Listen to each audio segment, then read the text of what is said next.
The day my daughter-in-law handed me a printed babysitting schedule, I knew something inside me had finally broken.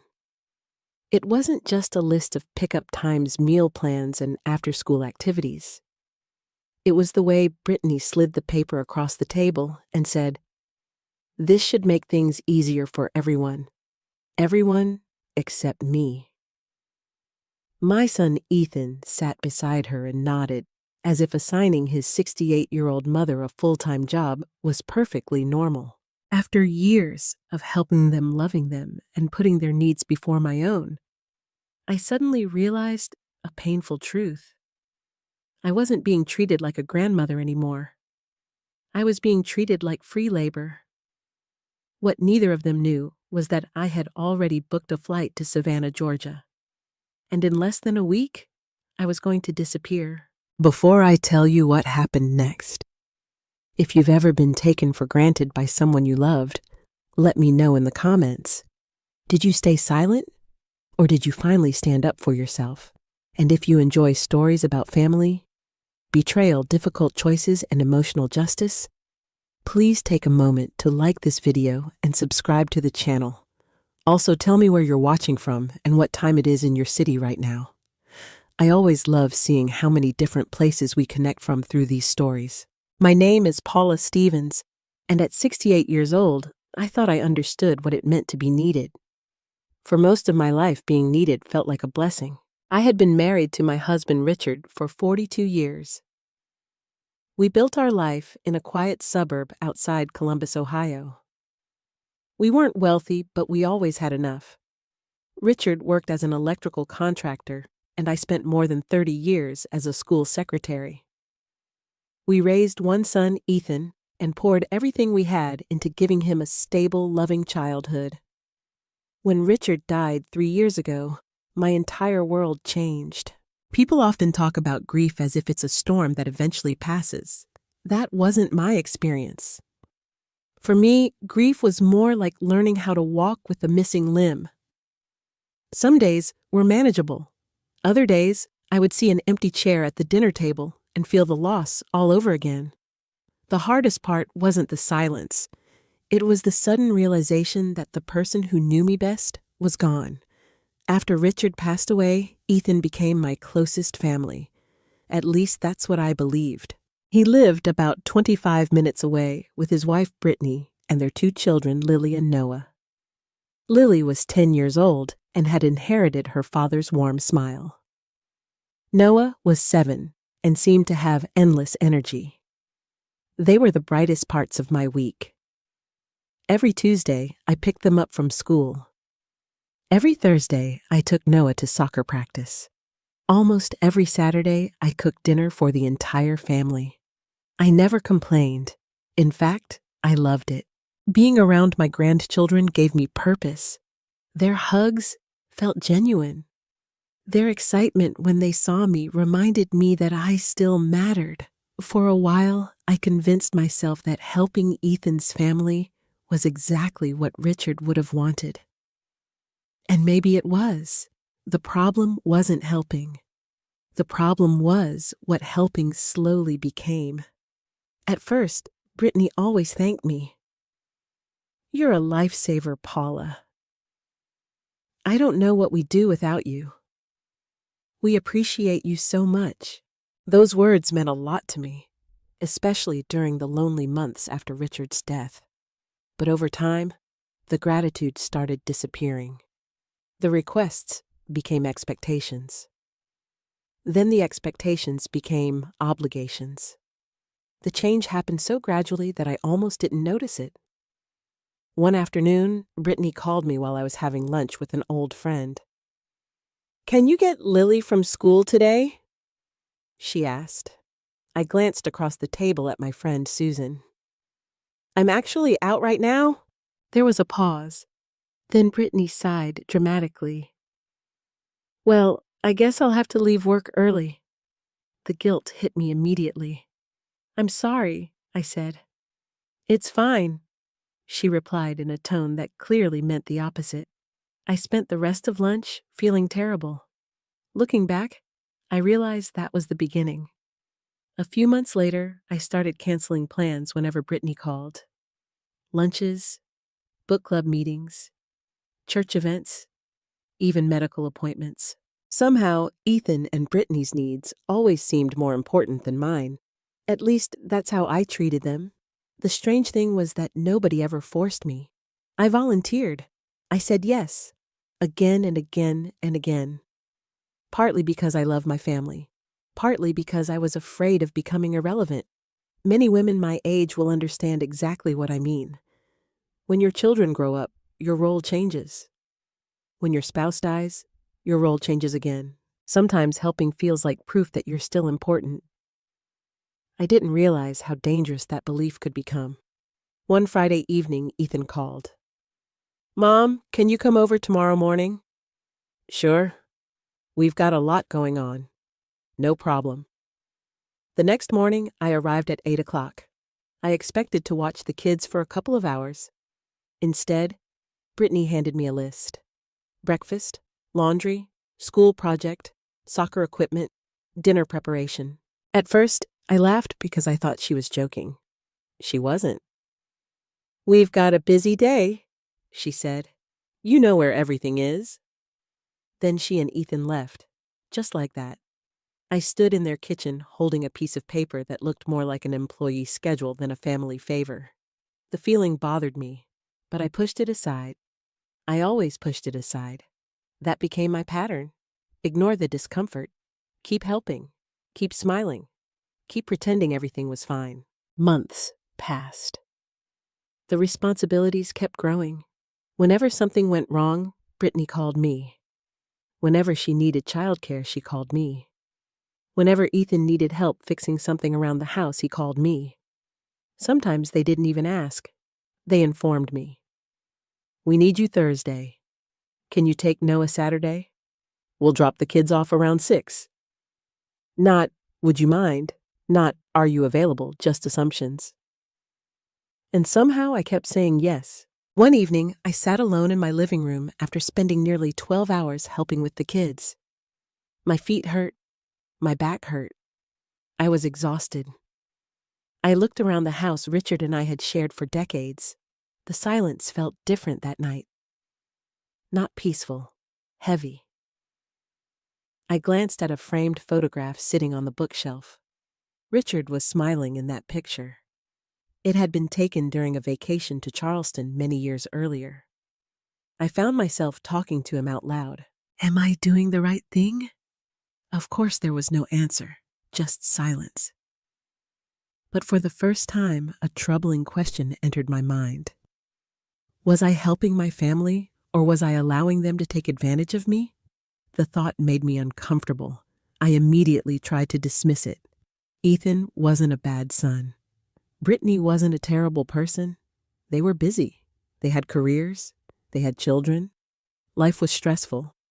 That was the explanation I gave myself, again and again. Yet, deep down, something felt wrong. I noticed that nobody ever asked about my plans anymore. Nobody asked whether I was tired. Nobody asked what I wanted. The conversations were always about what they needed, never about what I needed. At the time, I didn't realize how important that observation would become, because within a few weeks, I was about to hear a conversation that would change everything. A conversation that would force me to see my role in their family in a completely different way. And once I heard it, there would be no pretending anymore. The older I got, the more I noticed that people often confuse kindness with availability. If you're kind, they assume you'll always say yes. If you're dependable, they assume you'll always show up. And if you've spent years putting everyone else first, they eventually stop asking whether you're willing. They simply expect it. That was exactly what happened to me. A few weeks after I started questioning my role in Ethan and Brittany's life, the demands became impossible to ignore. One Tuesday morning, my phone rang at 6:12 a.m. I reached for it, half asleep. It was Brittany. "Paula, can you come over this morning?" I glanced at the clock. "Is everything okay?" "Lily forgot about a project that's due today. Ethan already left for work, and I have an early meeting." I sat up. What time do you need me there? As soon as possible. No apology, no concern that she had called before sunrise, just expectation. I threw on some clothes and drove across town. When I arrived, Brittany was rushing around the kitchen. There you are, she said. Not good morning, not thank you, just relief that I had arrived. She handed me poster board markers and a printed instruction sheet. Lily needs this finished before school. Finished, not helped. Finished. I looked at her. Shouldn't Lily be doing the project herself? Brittany laughed. She's 10. Then she grabbed her purse and left. The front door closed behind her. I stood there staring at the supplies. Something about that moment stayed with me, not because of the project itself, because nobody had considered whether I wanted to spend my morning doing it. My time simply belonged to them now. At least that's how it felt. Later that afternoon, I picked up Noah from school. Then I took him to soccer practice. Then I helped Lily finish homework. Then I made dinner. By the time I returned home, it was almost 8 o'clock. I had spent nearly 14 hours taking care of responsibilities that weren't mine, and nobody seemed to notice. The next weekend wasn't any better. I had been planning to attend a luncheon at church with several women I hadn't seen in months. I was genuinely excited. The night before the event, Brittany called. Can you take the kids tomorrow? I hesitated. Actually, I already have plans. There was silence. Then came the sigh. That sigh. The one designed to make me feel selfish. Oh, I waited. We were hoping to spend the day looking at new furniture. I almost laughed. Not because it was funny, because I couldn't believe what I was hearing. They wanted me to cancel my plans so they could go shopping. Yet somehow, I still felt guilty. I'm sorry, I said.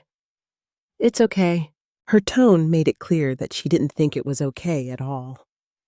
The next morning, I went to church anyway, but I spent half the event worrying about whether Brittany was angry. That's when I realized how deeply the pattern had affected me.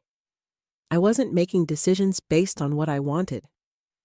I was making decisions based on avoiding their disappointment. That wasn't healthy.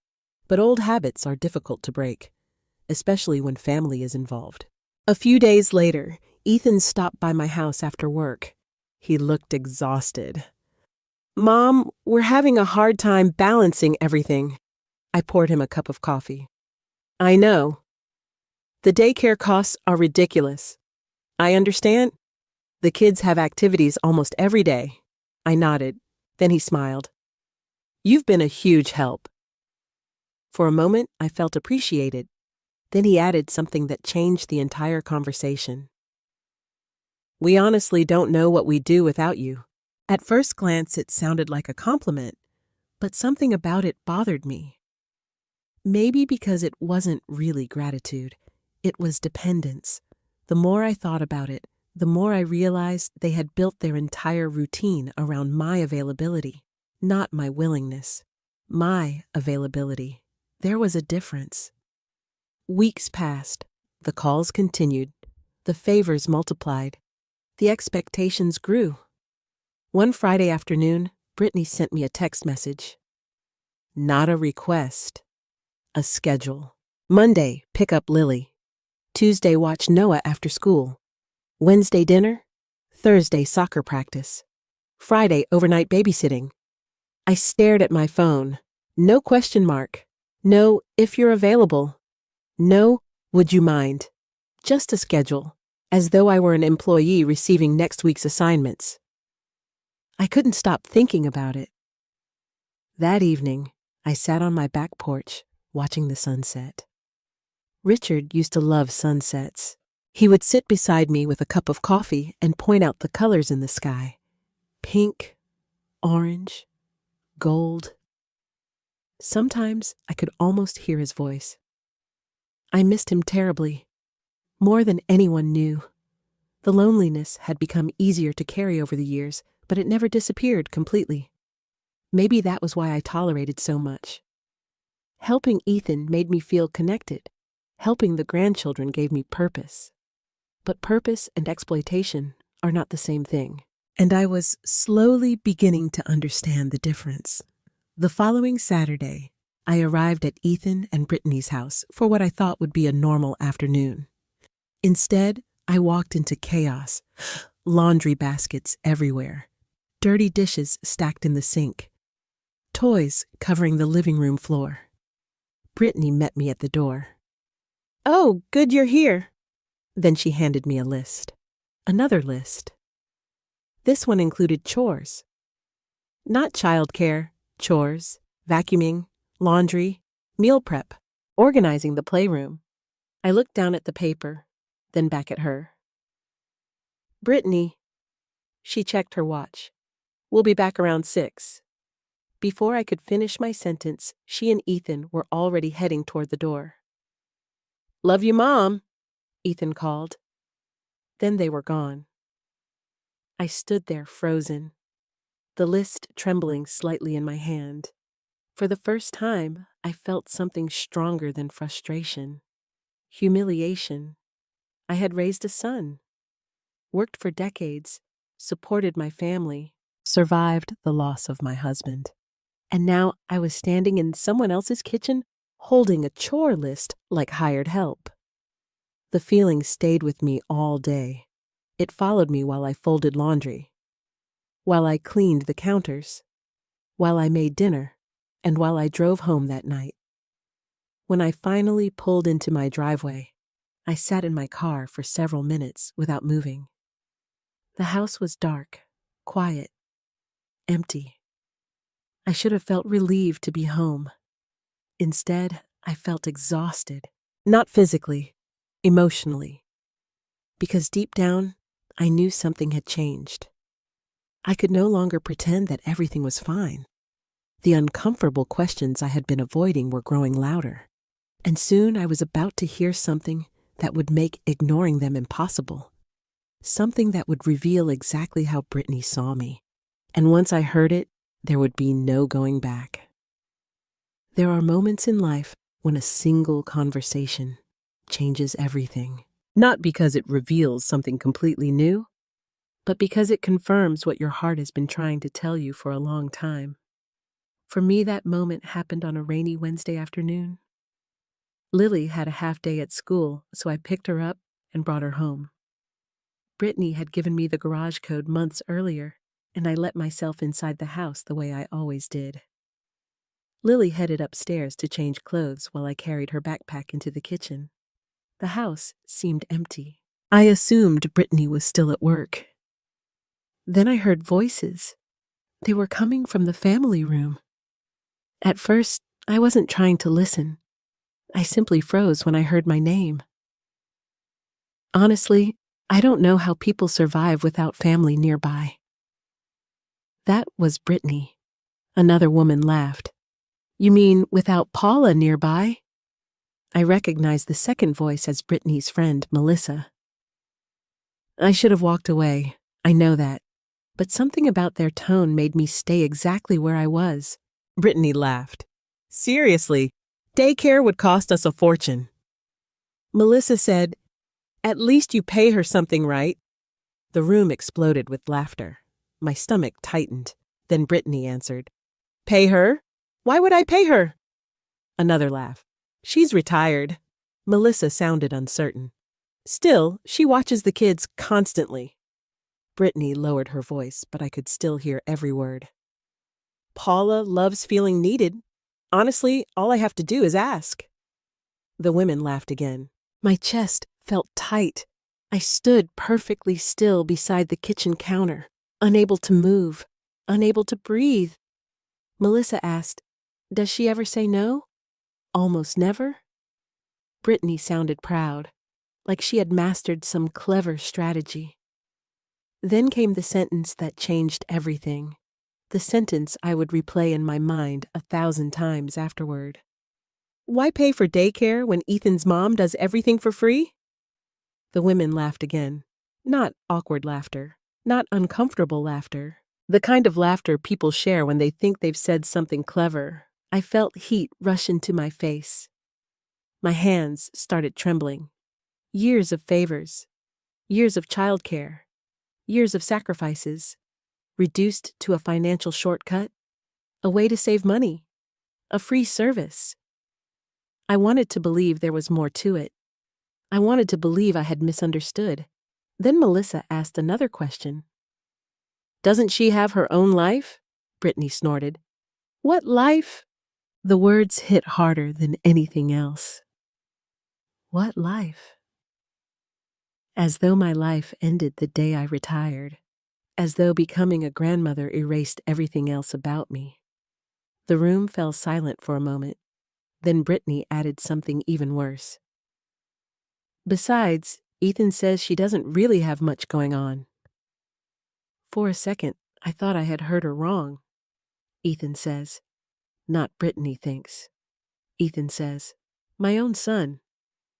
I felt sick, truly sick. I quietly stepped backward, careful not to make a sound, careful not to reveal I had heard anything. Then I walked outside through the garage and sat in my car. The rain tapped softly against the windshield.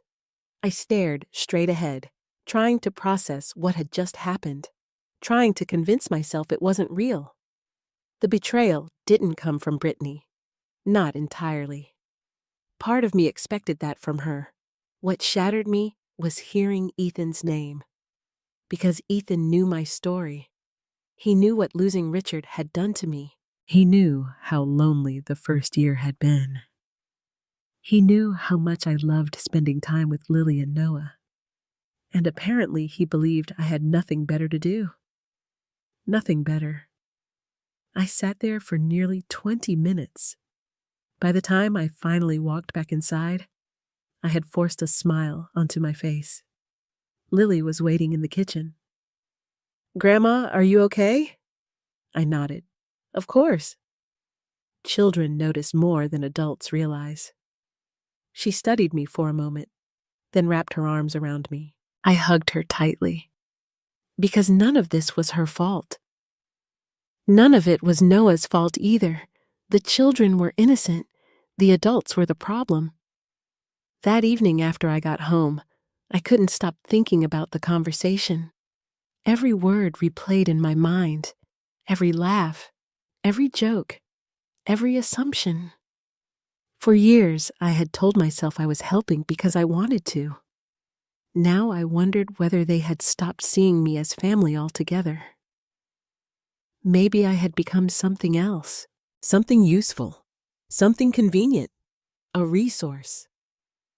The thought broke my heart. Around 9 o'clock, I walked into my bedroom and opened the closet. On the top shelf sat a small wooden box. Richard's box. I hadn't opened it in months. After he died, I couldn't bear to look through his things. The memories hurt too much. But that night felt different. I carried the box into the living room and placed it on the coffee table. Inside were old photographs. Letters. Ticket stubs. Anniversary cards. 42 years of memories. I smiled through tears as I looked through them.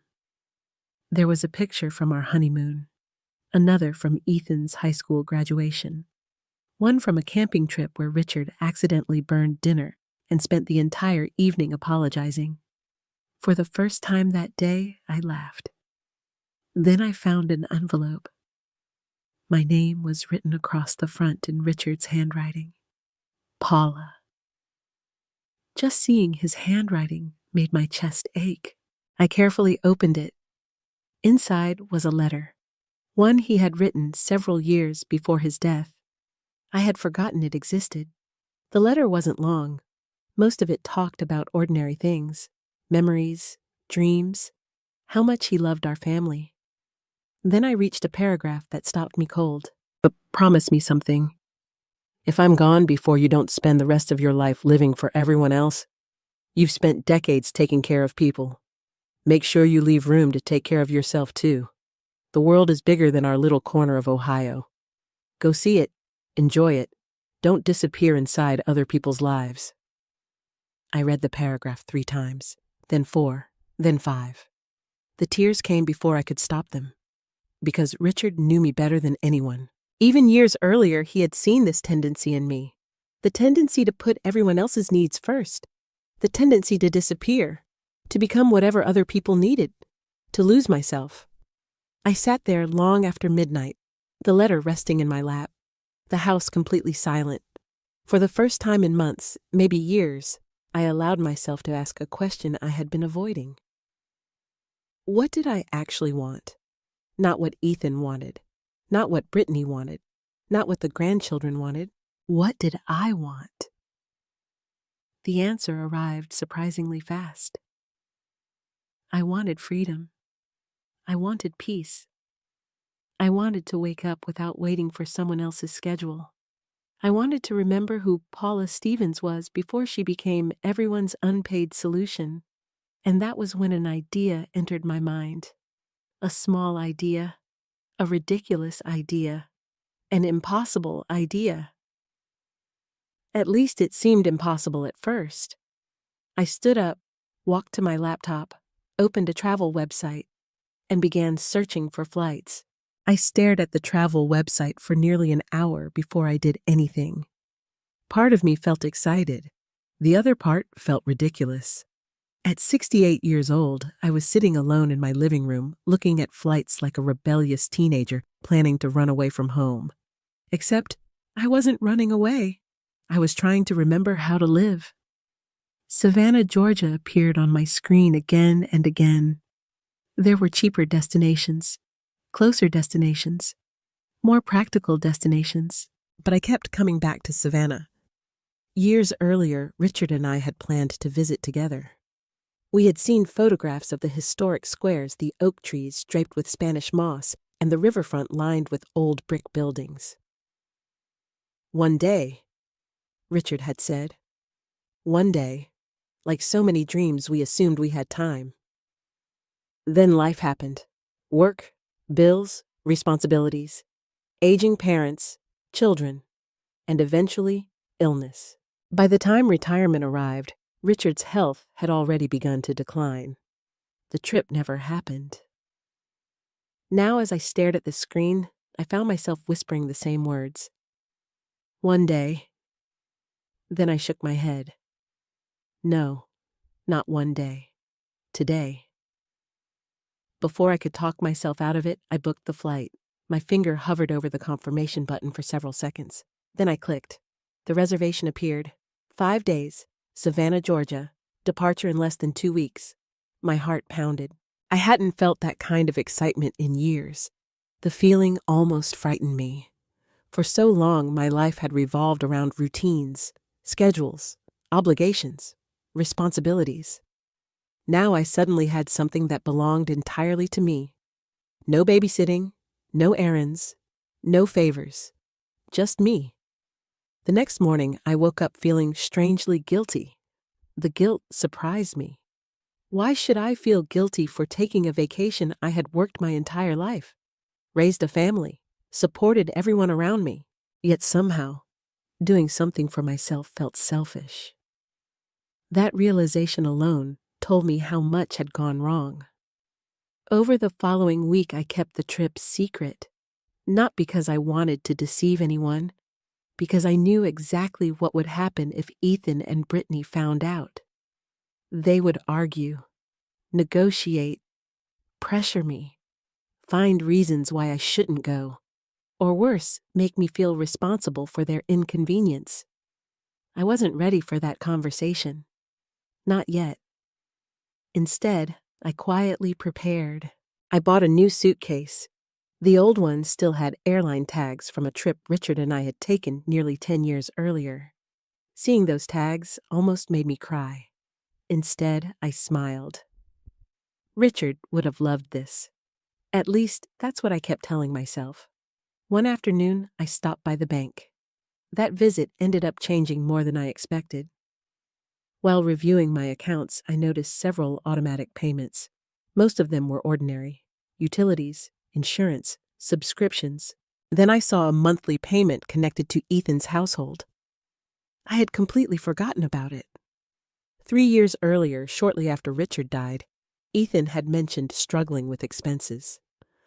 Nothing dramatic, just normal family challenges. At the time, I had offered to help. A small amount every month, just enough to ease the pressure. The arrangement had never been discussed again. The payment simply continued, month after month, year after year. I stared at the transaction history. Then another realization hit me. There wasn't just one payment. There were several. The internet bill, part of Lily's private tutoring expenses, a portion of Noah's summer activity costs. Small amounts individually, significant amounts together. My chest tightened. Not because of the money. I could afford it. That wasn't the issue. The issue was that nobody had acknowledged it in years. The support had become invisible, expected, just like everything else. For the first time, I asked myself a difficult question. If I stopped helping tomorrow, would they even notice? The answer came immediately. Yes. Not because they would miss me, because they would miss what I provided. The thought hurt a lot. That evening, Ethan called. "Hey, Mom." "Hi, sweetheart. You free Thursday?" I almost laughed. Not, "How are you?" Not, "What have you been up to?" Straight to the request. "What do you need? Can you watch the kids after school?" Normally, I would have agreed immediately. Instead, I hesitated. The pause seemed to confuse him. "Mom, I'm not sure yet." Another silence. "I thought Thursdays were usually okay." Usually, the word lingered in my mind as though my availability belonged to him. "I'll let you know." He sounded surprised. "Okay."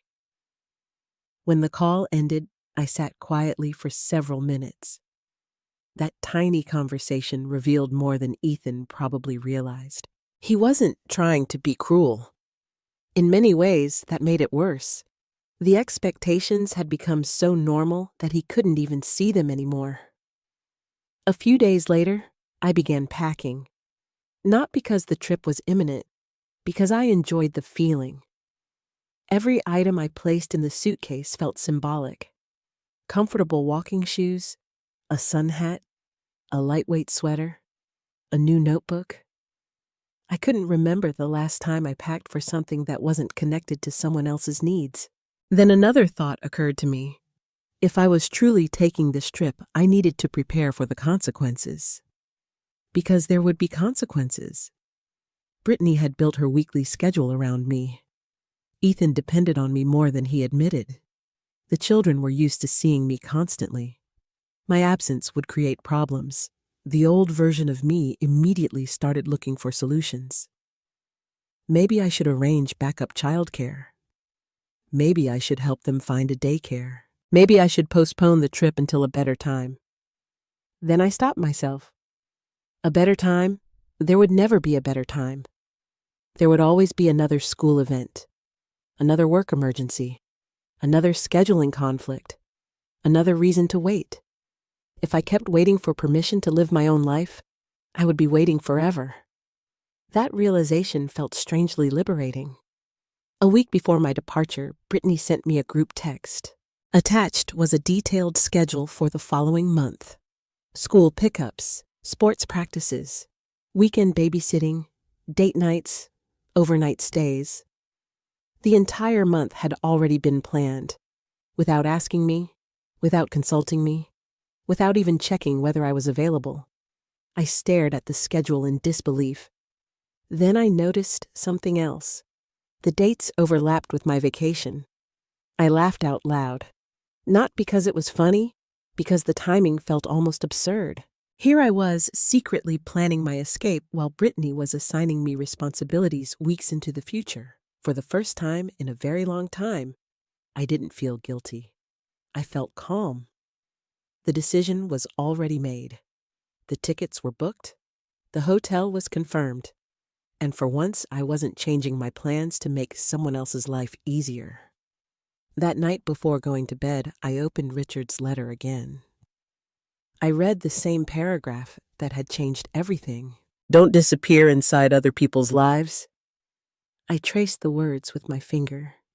Then I looked around my quiet house. For years, I had been living as though my own story ended when Richard's did. Maybe that wasn't true. Maybe there were still chapters left. Maybe Savannah was the beginning of one. And maybe for the first time in years, Paula Stevens was about to choose herself. The morning I left for Savannah felt strangely ordinary. That surprised me. I had imagined some dramatic moment, a surge of fear, a last-minute panic attack, a sudden urge to cancel everything. Instead, I woke up before sunrise, made myself a cup of coffee, and sat quietly at my kitchen table. The house was still. The world outside was dark. For the first time in years, nobody was expecting anything from me that morning. No school pickup, no soccer practice, no grocery run, no emergency babysitting request. Just silence. And somehow, that silence felt wonderful. My flight wasn't until late morning, but I had barely slept. Not because I was anxious, because I was excited. The feeling was unfamiliar. At 68 years old, I had forgotten what anticipation felt like. I finished my coffee, picked up my suitcase, and took one last look around the house. Then I smiled. I'm going, Richard.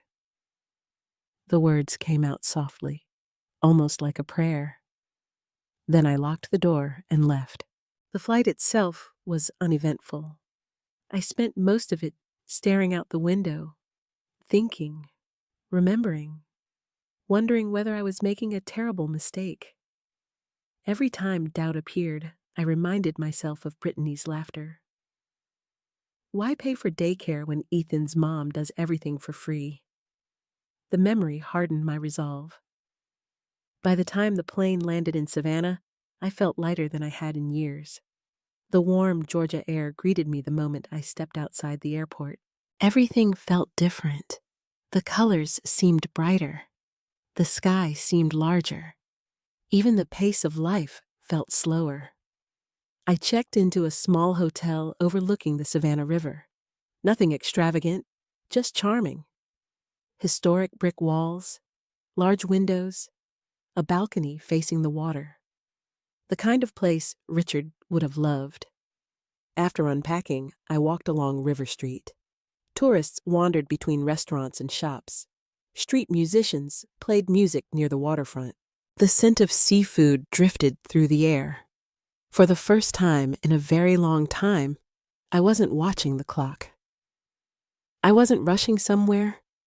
I wasn't responsible for anyone else. I simply walked and breathed and existed. That evening, I sat outside a small restaurant overlooking the river. The sun was beginning to set.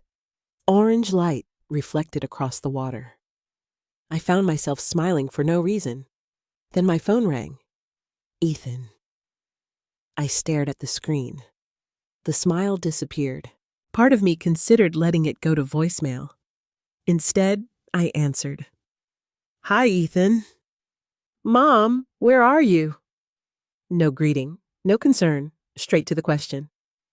I'm traveling. What do you mean you're traveling? I took a sip of water. I'm in Savannah.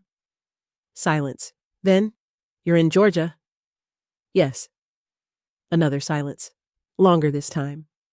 Then came the frustration. Mom, why didn't you tell us? I almost laughed. The irony was incredible. For years, they had made plans involving my time without asking me. Now, they were upset because I had made a decision involving my own life. I wanted a vacation. You just left. Yes. His voice became sharper. What about the kids? There it was. Not how are you? Not are you okay? Not I hope you're having fun. What about the kids? I looked out at the river. That's something you and Brittany will have to figure out. The silence that followed felt different, almost shocked, as though he genuinely couldn't believe what he was hearing. Finally, he spoke. We were expecting you tomorrow. I know. Mom, I'll talk to you later, Ethan. Then I ended the call. My hands shook slightly afterward, not because I regretted it, because it was the first time in years that I had chosen myself over someone else's expectations. The phone rang again almost immediately. This time it was Brittany. I ignored it. A minute later, she called again. Ignored. Then came the text messages. Where are you? Why didn't you tell us? What are we supposed to do now? The last message almost made me laugh. What are we supposed to do now? The same thing millions of parents do every day. Parent your children. I put the phone away and returned my attention to the sunset. For once, their emergency wasn't my responsibility. The next morning, I woke up to 14 missed calls. 8 from Brittany, 5 from Ethan, 1 from an unknown number. There were also several text messages. Most weren't pleasant. Brittany's frustration had clearly grown overnight. One message read, "You can't just disappear?" Another, "This is incredibly selfish." Then do you have any idea what kind of position you've put us in? I stared at the screen. Selfish. The word bothered me, not because I believed it, because of how easily it had been used. After years of free childcare, years of financial support, years of sacrificing my own time. One vacation was enough to earn the label selfish. That told me everything I needed to know. I decided not to respond. Instead, I spent the day exploring Savannah. I visited Forsyth Park, walked beneath the enormous oak trees, sat on a bench and watched families pass by. Something about the city felt peaceful, healing, as though it had been waiting for me. Around lunchtime, my phone rang again. This time, it was Lily. I answered immediately. "Grandma?" Her voice sounded small. Hi, sweetheart. Are you okay?" The question nearly broke my heart because she was the first person who had actually asked. "Yes, honey, I'm wonderful." "Mom says you're on vacation." "I am."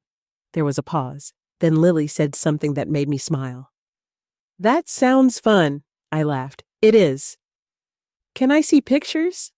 "Of course." We talked for several minutes about the river, the boats, the park, the hotel. When the conversation ended, I felt better, because Lily wasn't angry. She wasn't keeping score. She simply loved me. Children often understand things adults complicate. That evening, Ethan called again. This time I answered. His tone was less angry, more exhausted. "Mom, we've been scrambling all week." I listened quietly. "We had to rearrange work schedules." I said nothing. "Brittany missed 2 meetings." Still nothing. "The daycare we found is expensive." There it was, the real issue. Not my disappearance. Not my well-being. The inconvenience, the cost. For years, I had been saving them time and money. Now they were finally seeing what my help was actually worth. "I'm sorry you're having a difficult week," I said calmly. He sighed heavily. "Mom, that's not what I meant." But I wasn't sure anymore. For the first time in a very long time, the burden wasn't on my shoulders. It was on theirs. And judging by the panic in their voices, they were finally beginning to understand how much they had relied on me. What none of us realized yet was that the worst was still coming. Because Brittany wasn't the type of person to accept losing control quietly. And within days, she would make a decision that would turn a private family conflict into a very public one. The strange thing about freedom is that it feels uncomfortable before it feels wonderful. For the first few days in Savannah, I kept reaching for my phone.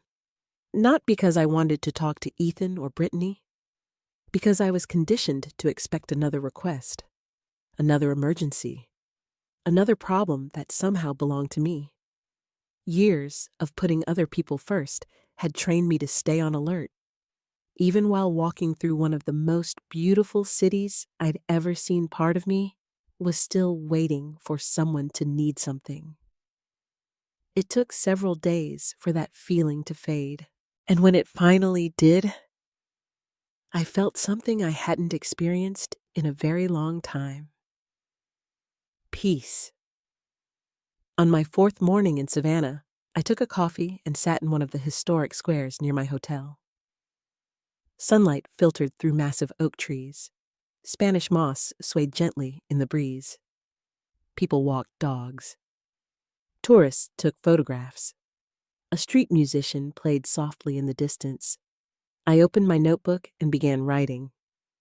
Not a grocery list, not reminders, not appointments, just thoughts, memories of Richard, things I wanted to do, places I wanted to see, dreams I had ignored for years. I was so focused on writing that I didn't notice the woman approaching until she spoke. "Mind if I sit here?" I looked up. She appeared to be around my age. Silver hair, kind eyes, comfortable walking shoes, the universal uniform of retired women. I smiled. "Not at all." She sat down across from me. "I'm Carol, Paula." For the next hour, we talked. At first, about ordinary things. The weather, the city, travel. Then somehow the conversation became more personal. Maybe that's easier when you're speaking to someone who has no history with you. No expectations, no assumptions. Just curiosity. Carol told me she lived in North Carolina. She had been widowed 6 years earlier. Her children lived in different states. She traveled several times a year. "Life's too short not to," she said. I smiled. Richard would have agreed. Eventually, she asked why I had come to Savannah. The honest answer slipped out before I could stop it. "I needed to remember who I am." Carol nodded immediately, as though she understood exactly what I meant. "Family?" she asked. I laughed softly. "How did you know?" She laughed too, because that's usually the answer. The conversation continued over lunch, then coffee, then a walk along the riverfront. By the end of the afternoon, it felt as though I'd known her for years. That surprised me. After Richard died, I had gradually stopped making new friends. Not intentionally. Life simply became smaller, safer, predictable. Meeting Carol reminded me how much of the world still existed beyond my daily routine. That evening, I returned to my hotel, feeling lighter than I had in years. Then I checked my phone. 23 unread messages. The feeling vanished instantly. Most were from Brittany. A few were from Ethan. I opened the first one. "Where are you exactly?" The next. "When are you coming home?" Then another. "We need to talk." Then "This vacation has gone on long enough." I stared at the screen. Gone on long enough I had been there less than a week. The messages became progressively more hostile. "You can't ignore us forever. The kids miss you. You made this situation impossible." I noticed something interesting. None of the messages asked whether I was happy. None asked how I was doing. None expressed concern. The focus was always the same. Their inconvenience, their frustration, their needs. The realization no longer hurt the way it had before. Now, it simply felt revealing, like finally seeing a picture clearly after years of blurry vision. I didn't respond. The next morning, Brittany called 3 times before breakfast. I let every call go to voicemail. Then Ethan called. I answered. "Mom." His voice sounded tired. "Hi, Ethan. Can we talk?" "We are talking." A pause. Then he sighed. "Brittany's upset." I nearly laughed. Of course she was. "Why, you know why." "No, Ethan, tell me." Another silence. Finally he said it. "Because you left without discussing it." There was something almost absurd about hearing that. For years, they had scheduled my time without discussion. Yet somehow, my own vacation required approval.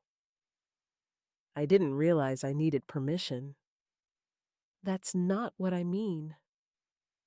Then what do you mean? He struggled to answer. And I think that's because deep down, he knew how unfair the situation sounded. Eventually, he changed the subject. The kids ask about you every day. That part hurt, because I missed them too, especially Lily. I miss them. They miss you. The conversation softened briefly. Then Ethan said something that immediately ruined it. We've spent almost $1,000 on childcare already. There it was.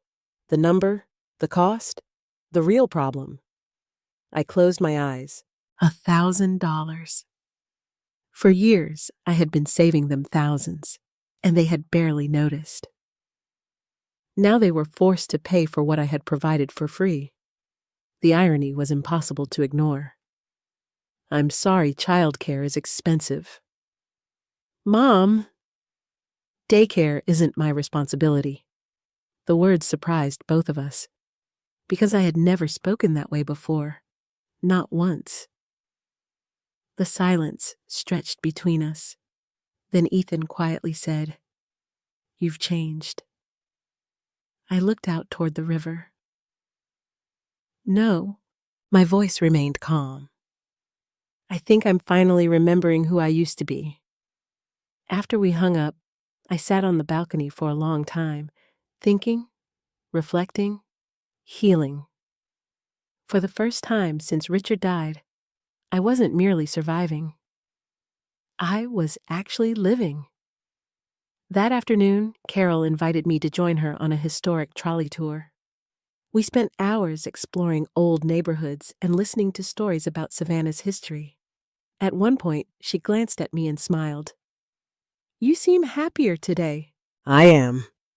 What changed? I thought about the question, then answered honestly. I'm finally starting to believe I don't have to earn my worth by being useful. Carol stopped walking. For a moment, she simply stared at me. Then she nodded. That's a lesson a lot of women spend their whole lives trying to learn. Her words stayed with me. That night, I slept better than I had in years. No anxiety, no guilt, no pressure, just peace. The next morning, however, that peace shattered. Because while I had been rebuilding myself in Savannah, Brittany had been growing increasingly angry back home. And unlike Ethan, who mostly complained in private, Brittany wanted an audience. She wanted sympathy. She wanted validation. Most of all, she wanted control. So she decided to take our family conflict public. What she didn't realize was that the internet doesn't always react the way you expect. And the moment she published her version of the story, everything began to unravel. I found out about Brittany's Facebook post by accident. Carol and I were having lunch at a small cafe near the river when my phone began vibrating nonstop. At first, I ignored it. For days, my phone had been filled with messages from Ethan and Brittany. I assumed it was more of the same, but the notifications kept coming, one after another. Text messages, Facebook notifications, messages from people I hadn't spoken to in years, even a voicemail from my former neighbor. Something was clearly different. I excused myself from the table and opened my phone. The first message was from Susan, my friend from church. Paula, have you seen Brittany's post? My stomach tightened immediately. The second message said, Please don't let this upset you. The third, I can't believe she posted that publicly. I opened Facebook, and there it was, a photograph of Lily and Noah sitting on a couch. Underneath it, Brittany had written a long post. At first glance, it looked innocent, but the message was carefully designed to make me look terrible. It read, Some people only want to be grandparents when it's convenient. My children are heartbroken after someone they trusted suddenly abandoned them without warning. Being a grandparent isn't a part-time responsibility. Family should come first. Thousands of people hadn't seen it, but enough people had. Friends, neighbors, church members, parents from Lily's school, former coworkers, people who actually knew me. And that's where Brittany made her mistake. Because she assumed everyone would believe her version of the story. Instead, people started responding. The first comments were supportive, mostly from Brittany's friends. "I'm so sorry. That's terrible. The kids deserve better." I felt my heart sink. Maybe she had won. Maybe everyone would believe her. Then I kept reading. And everything changed. One woman wrote, "Didn't Paula watch those kids almost every day for years?" Another replied, "I thought she practically raised them." Someone else commented, "Maybe if grandparents are providing full-time childcare, they deserve a vacation too." The responses multiplied. Fast, very fast. People began sharing their own experiences. Many of them weren't sympathetic to Brittany at all. One comment caught my attention immediately. It came from an older woman I vaguely recognized from church. "Paula has spent years helping that family. If she wants a vacation, she has earned it." Hundreds of people liked the comment. Then another appeared. "Funny how nobody complains about a grandmother being involved until she takes 1 week for herself." More likes, more support. Then something unexpected happened. People who actually knew the situation began speaking up. My former neighbor, Denise, commented, "Paula picked up those children from school more times than I can count. Let's not pretend she disappeared from their lives." A parent from Noah's soccer team added, "She's at every practice, every game, every event." Another person wrote, "Didn't Paula help pay for Lily's tutoring?" I froze. That comment hadn't come from me. I hadn't told anyone about that. Yet apparently people had noticed more than I realized. The narrative Brittany was trying to create started falling apart. Comment by comment. Question by question. The more people talked, the more obvious the truth became. This wasn't a grandmother abandoning her family. This was a grandmother finally taking a break. I continued reading. A woman wrote something that made me unexpectedly emotional. "Older women deserve lives too. Simple, direct, true." For years, I had forgotten that. Maybe Brittany had forgotten it too. The comments became increasingly critical of her. Some people asked why she wasn't using daycare. Others asked why Ethan wasn't helping more. One comment received hundreds of reactions. "Parents are responsible for childcare. Grandparents are helpers, not employees." I stared at that sentence for a long time. Helpers, not employees. Exactly. Across the table, Carol watched my expression carefully. "Bad news?" she asked. I handed her the phone. She read silently, then continued reading. And reading. Eventually, she looked up. Well, I think your daughter-in-law just made herself look worse." I laughed despite myself. For the first time since the conflict started, I genuinely laughed. Because she was right. Brittany had expected sympathy. Instead, she had started a conversation about entitlement. The phone rang. "Ethan," I answered. His voice sounded exhausted. "Mom." "Hi. Have you seen the post?" "Yes." A long silence followed. Then, "This got out of control." I almost felt sorry for him. Almost. "What did Brittany expect?" "I don't know." That answer was probably honest. For the first time, Ethan sounded less defensive, less angry, more confused, as though he was beginning to see the situation from a different perspective. The comments are brutal. I didn't respond, because honestly, I wasn't enjoying Brittany being criticized. I didn't want revenge. I wanted respect. There was a difference. Ethan sighed heavily. People are saying things about us. No, Ethan. My voice remained calm. They're saying things about how you've treated me. The silence that followed told me the message had landed. For once, he didn't argue. That afternoon, the situation became even more complicated. A local parenting group shared screenshots of Brittany's post. Then another group did the same. The discussion spread beyond our immediate circle.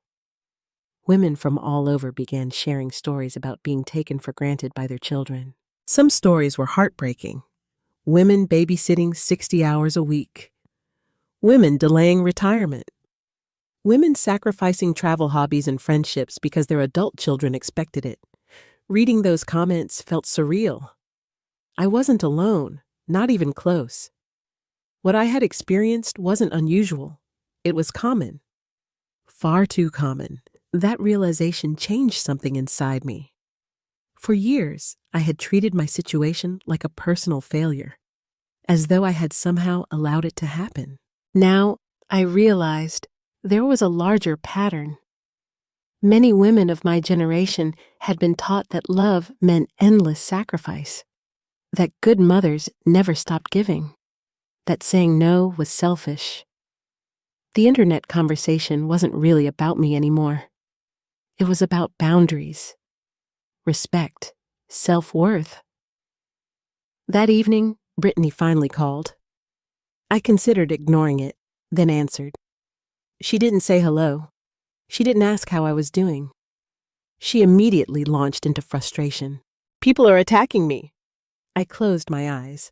The lack of self-awareness was astonishing. Brittany? No, Paula. This isn't fair. Not fair. The phrase almost made me laugh. Years of unpaid childcare, years of canceled plans, years of assumptions, and somehow she was the victim. You posted it. I was upset. So was I. Silence. For several seconds, neither of us spoke. Then she said something that revealed far more than she intended. We needed you. Needed, not loved. Not appreciated. Needed. The distinction mattered, more than she realized.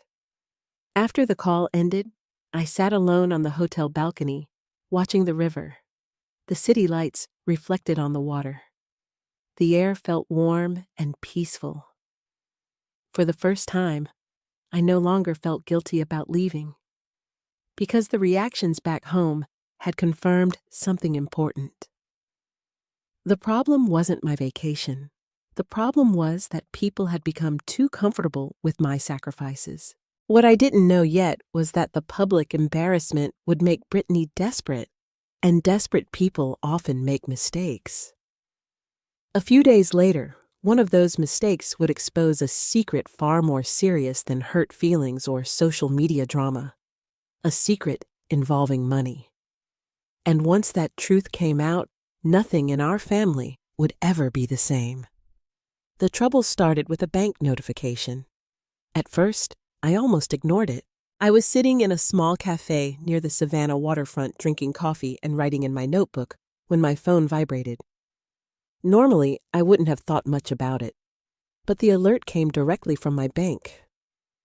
Account activity requires verification. I frowned. That was unusual. I opened the notification immediately. A payment attempt had been declined.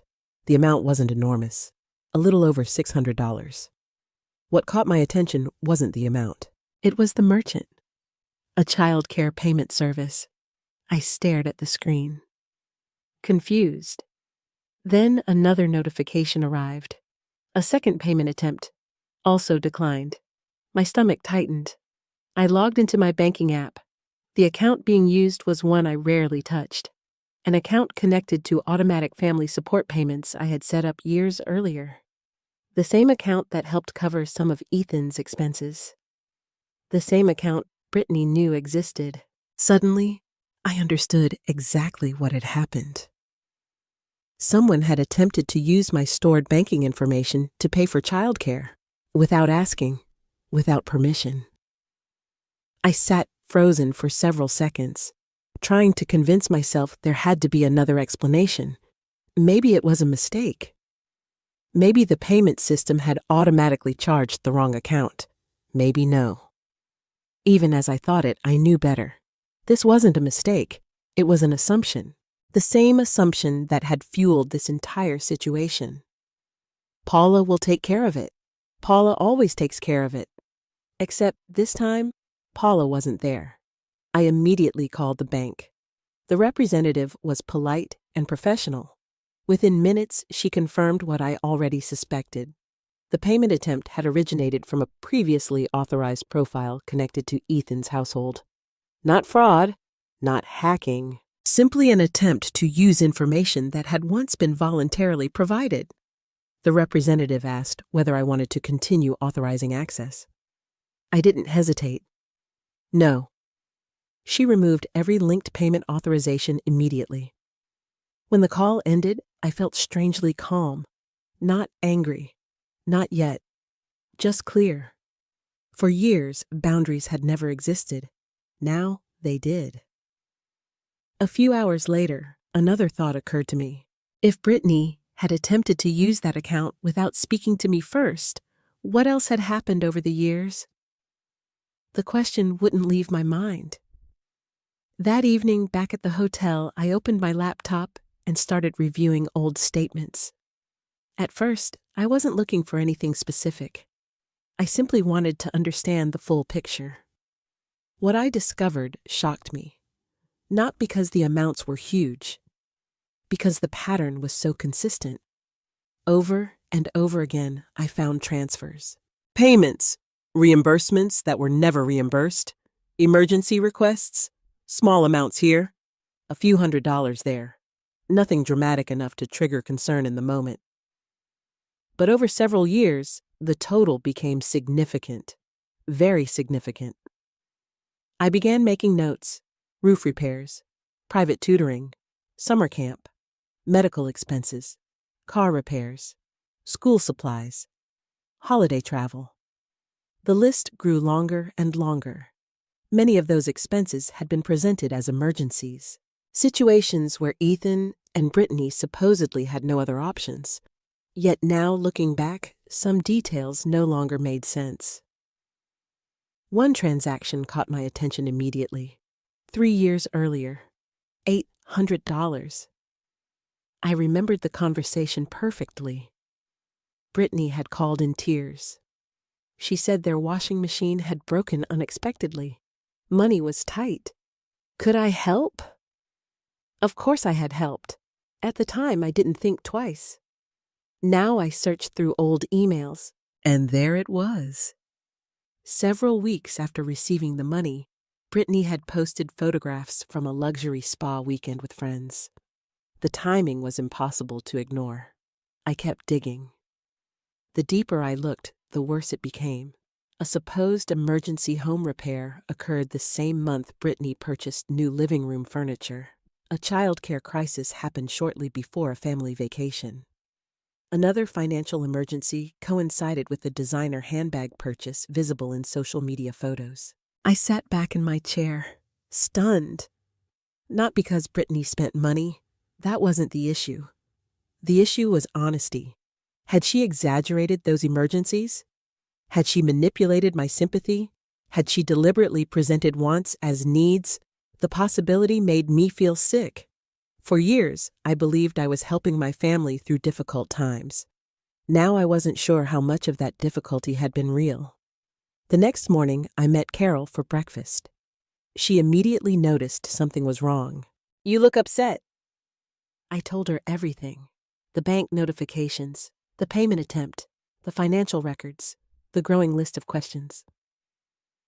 Carol listened quietly. Then she asked a simple question. "Does Ethan know?" I stopped. Because honestly, I didn't know. Part of me assumed he did. How could he not? But another part wasn't so sure. Ethan had always handled less of the household finances than Brittany. Throughout their marriage, she managed most bills and budgeting decisions. What if he genuinely had no idea?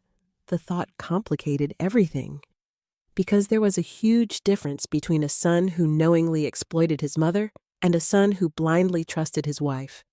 Neither situation was good, but one was far worse. That afternoon, I received another call from Ethan. His voice sounded exhausted, more exhausted than ever. Mom. Hi. Can we please talk? About what? There was a pause, then everything. For the first time since I left Ohio, I heard genuine uncertainty in his voice. Not anger, not frustration, confusion. I decided to test something. Ethan, how much do you think I've helped financially over the years? Silence, then a hesitant answer. I don't know, a few times here and there. My heart sank, because that answer told me everything. He truly didn't know. A few times. Maybe. I opened my notebook, the notebook now filled with transaction dates and amounts. Ethan, do you remember when I paid for Lily's tutoring? Yeah. Do you remember the roof repair? Sort of. The summer camp, the car repair, the utility bills. Long silence. Then, what utility bills? I closed my eyes. There it was. The moment I realized how little he actually knew. Many of the payments Brittany had requested apparently never reached him. At least, not completely. The conversation continued for another 20 minutes. With every question I asked, Ethan sounded increasingly confused, increasingly uncomfortable, increasingly concerned. When the call ended, I sat quietly on the hotel balcony, watching boats move along the river, thinking, reflecting, trying to process everything.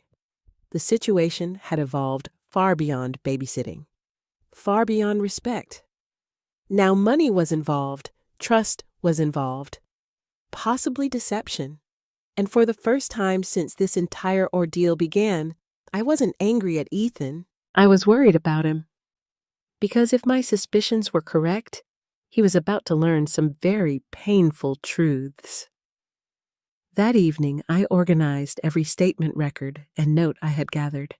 Not because I wanted revenge, because I wanted clarity, facts, evidence, the truth.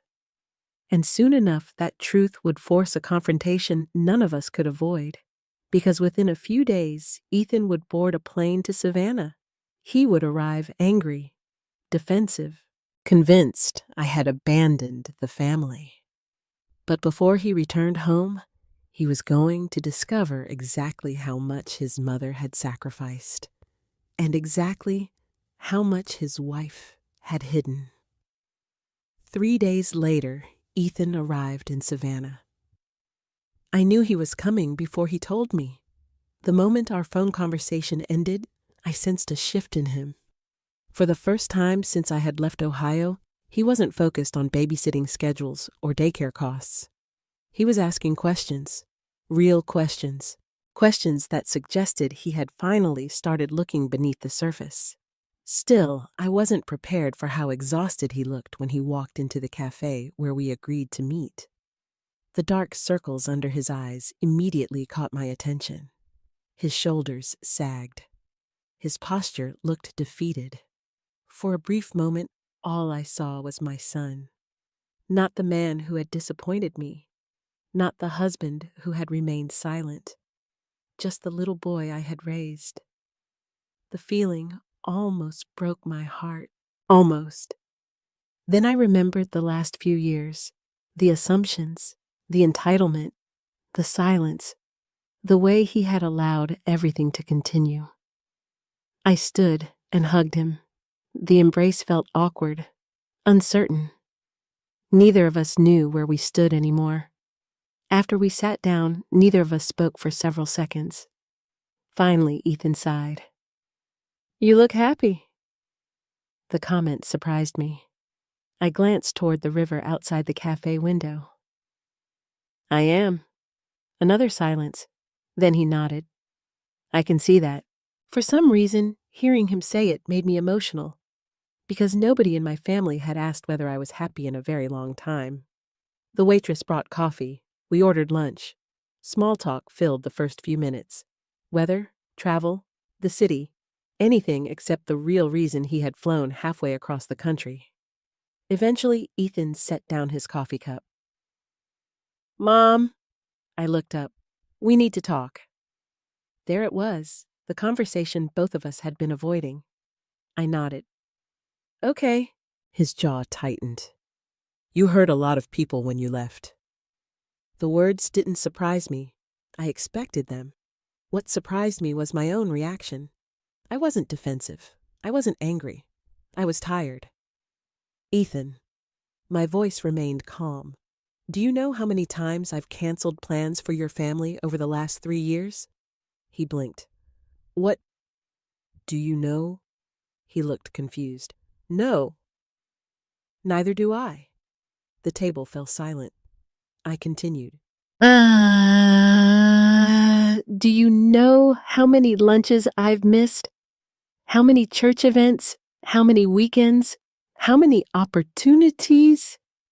His expression softened slightly, but I wasn't finished. "For years, every time I wanted to do something for myself, someone needed something." He stared at me, listening, really listening, perhaps for the first time in years. I took a deep breath. Then I said the words I had carried inside for months. "I stopped feeling like your mother." The sentence hit him visibly. His eyes widened. "What?" "I stopped feeling like family." The silence afterward felt enormous. People laughed at nearby tables. Glasses clinked. The city continued moving around us. Yet our little corner of the cafe felt completely still.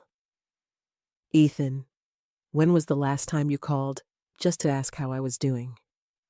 He opened his mouth, then closed it. "When was the last time you invited me somewhere without needing childcare?" More silence. "When was the last time you asked what I wanted?" He looked down at the table, and for the first time I saw shame. Real shame. Not defensiveness. Not frustration. Understanding. The difference mattered. "I didn't realize—" His voice trailed off. "No." I nodded. "You didn't." For several minutes, neither of us spoke. Then Ethan said something unexpected. "Brittany told me you were exaggerating." I wasn't surprised. "About what?" "Everything." The word hung between us. Everything. I reached into my bag, removed the notebook, and placed it on the table. Then I opened it. Page after page of notes, dates, payments, transfers, expenses, records. Ethan stared at them. At first, he seemed confused, then concerned, then stunned. "What is this?" I slid the notebook toward him. "Read it." The next 10 minutes changed everything.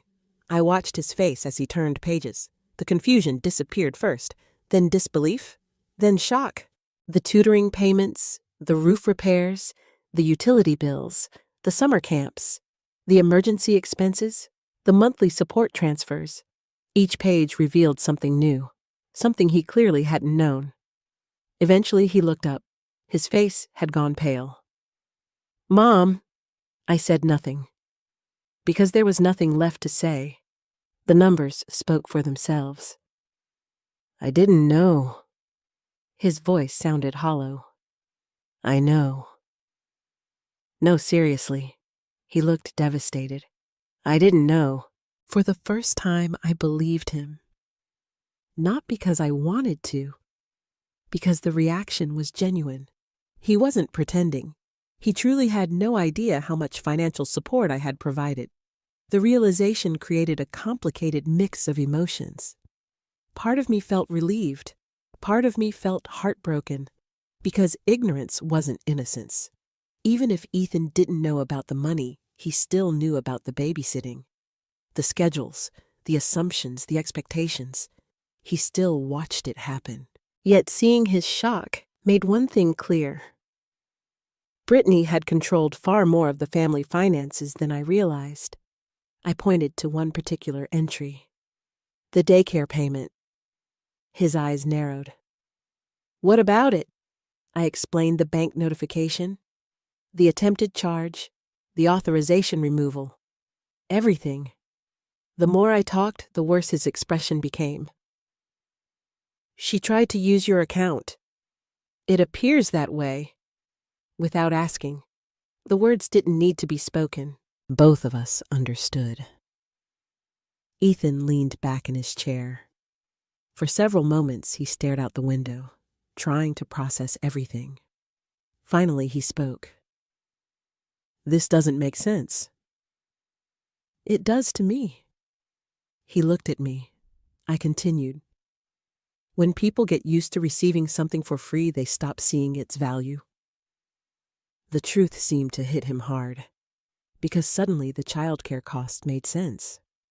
The public backlash made sense. The panic made sense. Everything made sense. For years, my contributions had been invisible because they cost them nothing. Now that those contributions were gone, their true value became impossible to ignore. Ethan rubbed his face, looking exhausted, defeated, ashamed. I failed you. The words were barely above a whisper.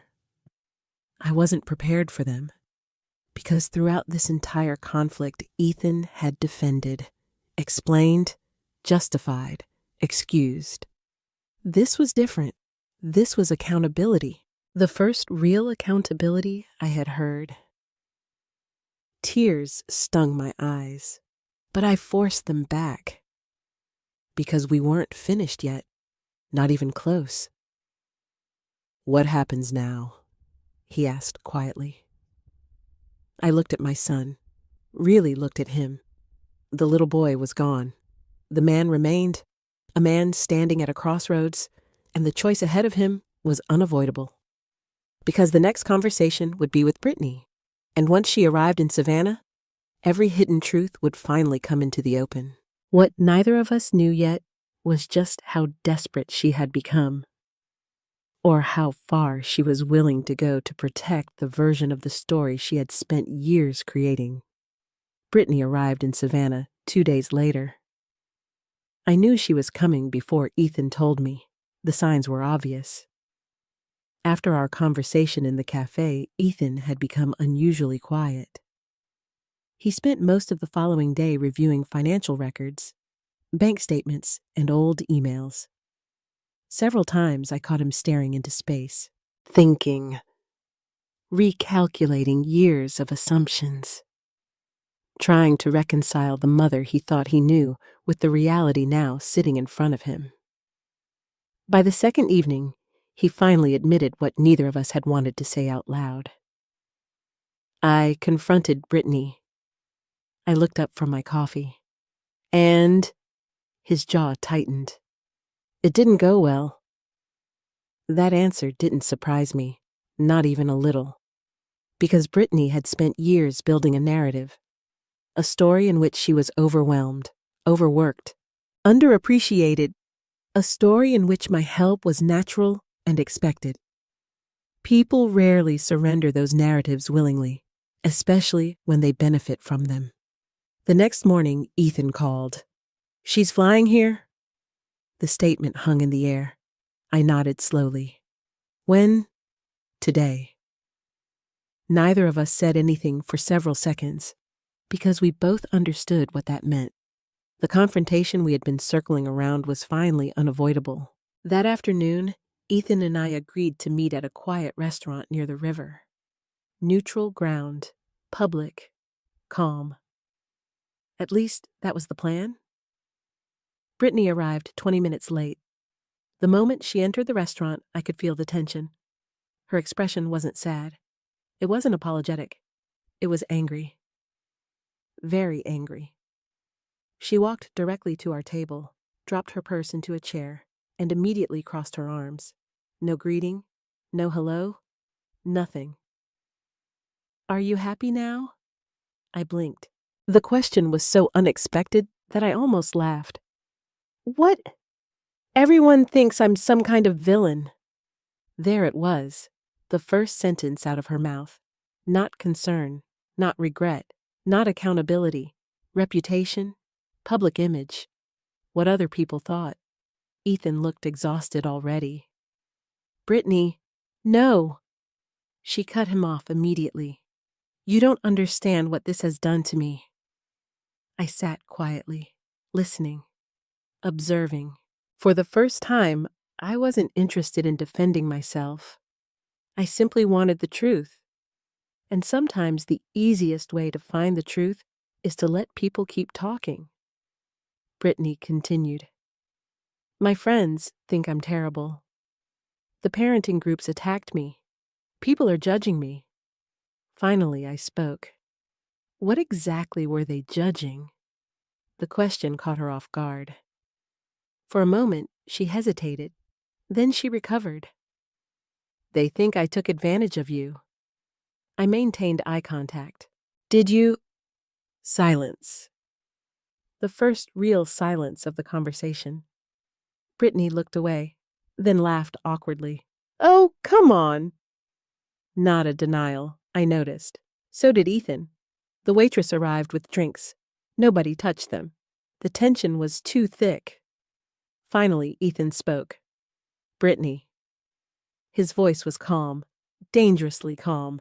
Did you know Mom was paying some of our bills? She immediately stiffened, and in that moment I knew, before she said a single word, I knew, because innocent surprise looks different. What flashed across her face wasn't surprise. It was panic. Only for a second. Then it disappeared. But not fast enough. Ethan saw it too. I asked you a question? Her voice became defensive. We've all helped each other. That wasn't an answer. The silence grew heavier. I opened my bag, removed the notebook, and placed it on the table. Then I slid several printed statements beside it. For the first time, Brittany looked genuinely nervous. Not angry. Nervous. The distinction mattered. Ethan picked up the papers, one by one, carefully, methodically. The tutoring payments, the utility bills, the repair costs, the monthly transfers, every documented expense, every forgotten sacrifice, every contribution that had quietly become expected. The restaurant suddenly felt very small, very quiet. Finally, Ethan looked up. Why didn't you tell me? Brittany blinked. What? Why didn't you tell me? His voice cracked slightly. The pain behind it was unmistakable, because this wasn't just about money anymore. It was about trust, marriage, honesty, family, everything. Brittany's response came quickly, too quickly. I didn't think it mattered. The answer landed like a bomb. Even she seemed to realize it immediately, because Ethan stared at her in disbelief. It didn't matter. The hurt in his voice broke my heart. Not because he was innocent, he wasn't, but because I could see the exact moment his understanding of the situation changed. For years, he had believed I simply enjoyed helping. Now he was learning how much had been hidden from him. Brittany shifted in her chair, trying to regain control, trying to redirect the conversation. Then she made a mistake, a very big mistake. Honestly, Paula wanted to help. I nodded. Yes. She looked relieved. Then I continued. But wanting to help isn't the same as wanting to be used. Her face hardened immediately. There it was, the mask slipping, the frustration, the resentment, the entitlement. For years she had hidden it beneath politeness. Now it was visible, clear as day. You weren't being used. I leaned forward slightly. No. The restaurant noise seemed to disappear. All I could hear was my own heartbeat. You gave me chore lists. Silence. You scheduled my time without asking. Silence. You expected me to rearrange my life whenever it was convenient for you? More silence. Then I said the sentence I had carried inside me for months, the sentence that represented everything. You didn't want a grandmother. Brittany stared at me, I continued. You wanted free labor. The words landed hard enough that even Brittany couldn't immediately respond. Across the table, Ethan lowered his head, because he knew it was true. Not entirely his fault, not entirely hers, but true nonetheless. For years, they had slowly transformed my kindness into obligation, my generosity into expectation, my love into a resource. The silence lasted almost 30 seconds. Then Brittany finally exploded. You act like you're some kind of victim. The restaurant turned quiet around us. Several nearby diners glanced over. I remained calm. You think one vacation makes you a hero? No response. You abandoned your family. Still no response. Then she said something none of us expected. Something so revealing that it changed everything. If you had just sold your house and moved closer, none of this would have happened. The words hung in the air. Ethan looked up immediately. What? Brittany froze. Too late. She had already said it. What do you mean? Ethan asked. Panic flashed across her face again. The same panic I had seen earlier. And suddenly everything made sense. The constant suggestions. The comments about my house being too large. The discussions about downsizing. The invitations to move closer. It had never been about family. Not entirely. It had been about access, convenience, control. A plan. One I was only beginning to understand. And judging by Ethan's expression, he was beginning to understand it too. The moment Brittany mentioned selling my house, everything changed. Until then, the conversation had been painful, emotional, uncomfortable. But after those words left her mouth, the discussion stopped being about babysitting and childcare. It became something much bigger, because for the first time, her long-term expectations were visible, and Ethan saw them too. What do you mean, sell her house? He asked. His voice was low, controlled, the kind of control people use when they're trying very hard not to lose their temper. Brittany immediately realized her mistake. I didn't mean it like that. Then explain it. The firmness in Ethan's voice surprised even me. For years, I had watched him avoid conflict, especially with Brittany. Now he wasn't avoiding anything. The restaurant suddenly felt too small, too public, too crowded, yet none of us moved.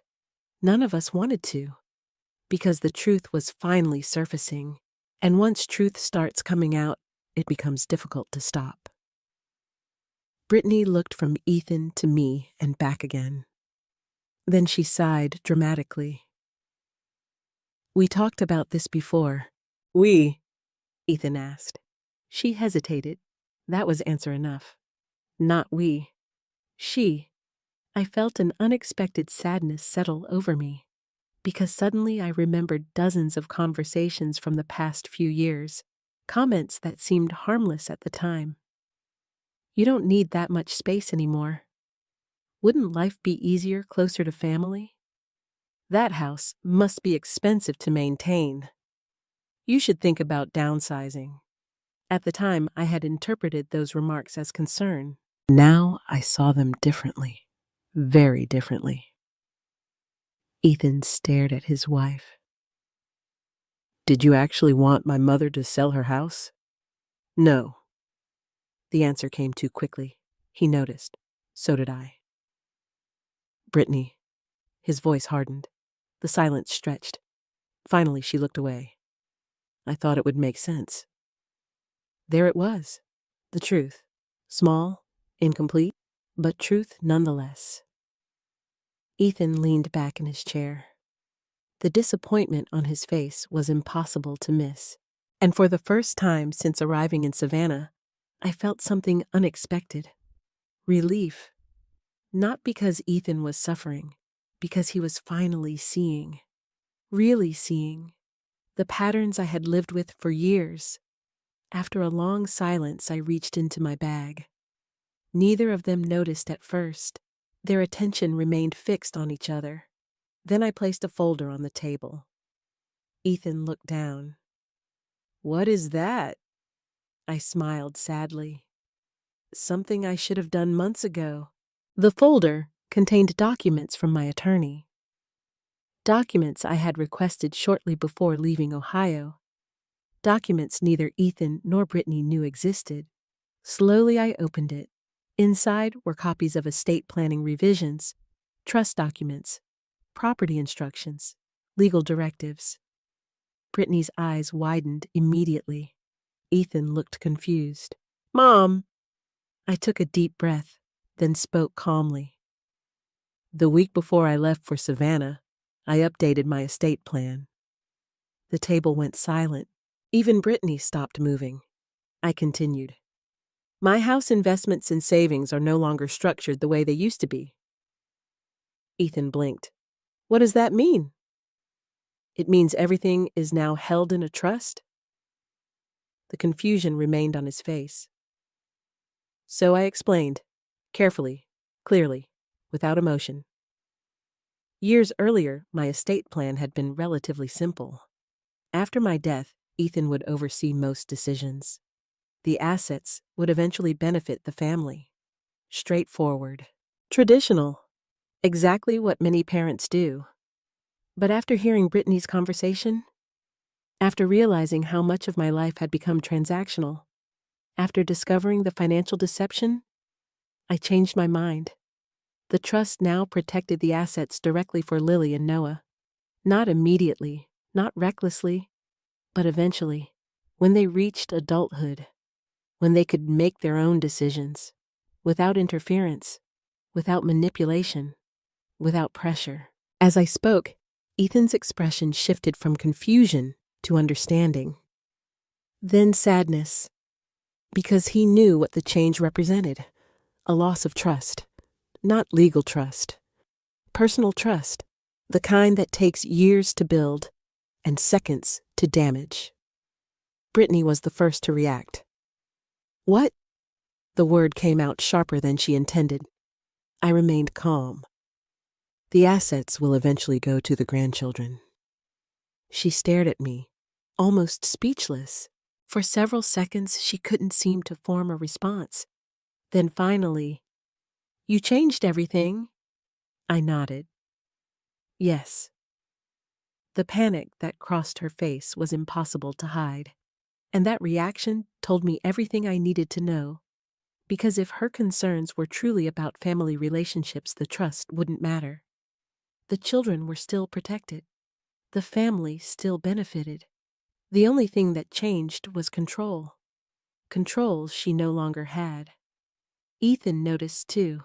I watched the realization spread across his face, slowly, painfully, like someone waking from a long sleep. He looked at Brittany, then at me, then back again. For years, he had assumed conflicts between us were misunderstandings. Personality differences, stress, normal family tension. Now he was seeing something else. Patterns, motives, consequences. The weight of that realization seemed to crush him. "Mom," his voice sounded fragile. "I'm sorry." The words caught me off guard.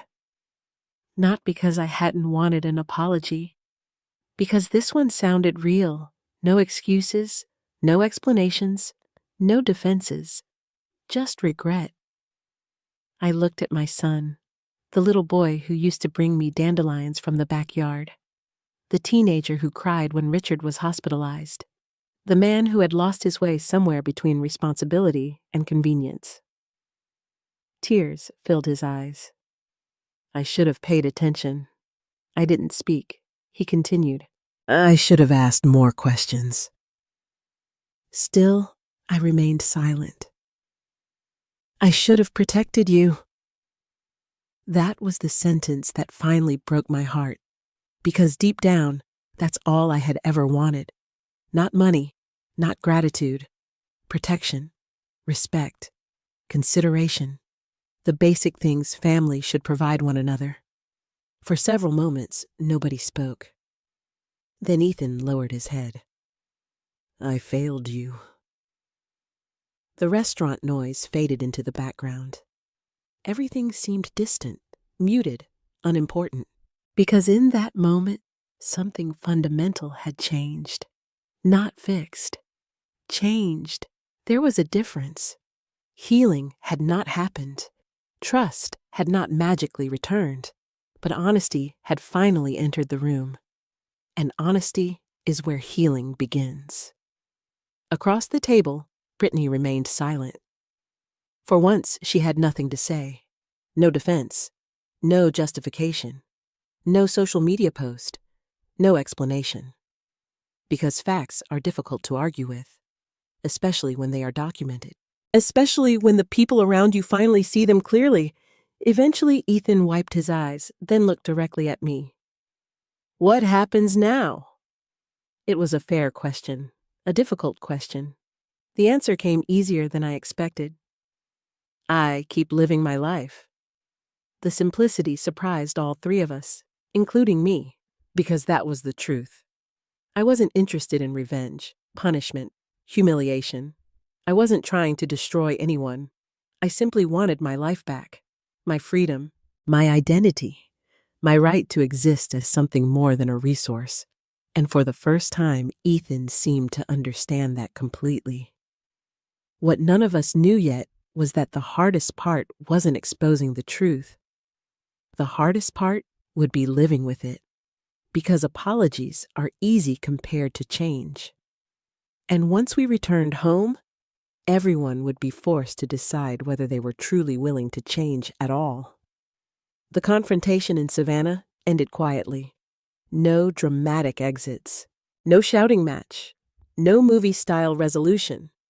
Just three exhausted people sitting in silence, surrounded by truths that could no longer be ignored. In many ways, that silence felt heavier than any argument, because now everyone understood. And understanding creates responsibility.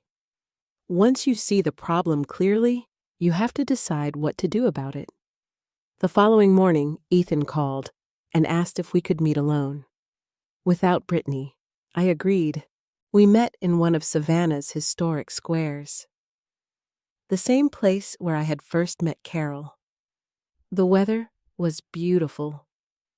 Warm sunlight filtered through the trees. Children played nearby. Dogs wandered across the grass. Life continued as if nothing had happened. Meanwhile, my family felt like it had been turned upside down. Ethan arrived carrying 2 coffees, one for himself, one for me. It was a small gesture, yet somehow it felt meaningful. For years, I had been the one taking care of everyone else. Now my son was taking care of me, even in a tiny way. We sat quietly for several minutes. Neither of us seemed eager to begin. Finally, Ethan spoke. I didn't sleep. I nodded. I figured. He laughed weakly, then looked down at his coffee. When Dad died, I promised myself I'd look after you. The statement caught me off guard, because I remembered that promise. Richard's funeral had been one of the hardest days of my life. After everyone left, Ethan hugged me and whispered those exact words. I'll take care of you, Mom. At the time, I believed him. I think he believed himself, too. The problem was that life got in the way. Marriage, work, children, stress, responsibilities. None of those things excuse what happened, but they do explain how it happened. I forgot. His voice cracked slightly. The honesty hurt more than excuses ever could. Because I knew it was true. Not maliciously, not intentionally. He had simply stopped paying attention, stopped noticing, stopped asking questions. The result was the same, but the cause mattered. I stared across the square, watching sunlight move through the trees. Then I asked a question. Do you know what hurt me the most? Ethan looked up. I continued. It wasn't the babysitting. Confusion crossed his face. It wasn't the money either. He remained silent. It was realizing nobody seemed interested in whether I was happy. The words hung between us. Simple, honest, painful. For years, every conversation revolved around their needs, schedules, problems, requests, emergencies. Very few people ever stopped to ask about mine. Tears filled Ethan's eyes. I'm sorry. I believed him. For the first time, I truly believed him. Not because the apology fixed everything, because it sounded genuine. No qualifications, no excuses, no blame. Just remorse. The conversation continued for nearly 2 hours. Longer than any meaningful discussion we'd had in years. And slowly something surprising happened. My son started telling the truth. Not the truth about Brittany, the truth about himself. He admitted that he had become comfortable relying on me, comfortable assuming I would always say yes, comfortable allowing Brittany to handle situations he should have paid attention to. I took you for granted. The sentence was difficult for him to say. I could see that, but he said it anyway, and that mattered. A lot, because accountability begins where defensiveness ends. Eventually, Ethan asked the question that had been hanging over us since Savannah began. What do you want now? The answer came quickly, because I had spent days thinking about it. I want boundaries. His expression softened. What does that mean? I smiled slightly. Then I explained. Carefully, clearly, one boundary at a time. I won't babysit according to schedules anymore. He nodded immediately. No argument, no resistance. Good. I'll spend time with Lily and Noah when I choose to. Another nod. I won't be available every time someone has a conflict. Again, agreement. Then came the harder part. I won't provide financial support without transparency. That one hit differently. Not because Ethan objected, because he finally understood why it mattered. Trust had been damaged. Rebuilding it required accountability for everyone, including him. Finally, I said the most important boundary of all. I won't stay in relationships where I'm treated like an obligation instead of a person. The silence that followed felt significant, because this wasn't really about childcare, or money, or schedules. It was about respect. Always had been. Respect is the foundation underneath everything else. Without it, even love becomes unstable.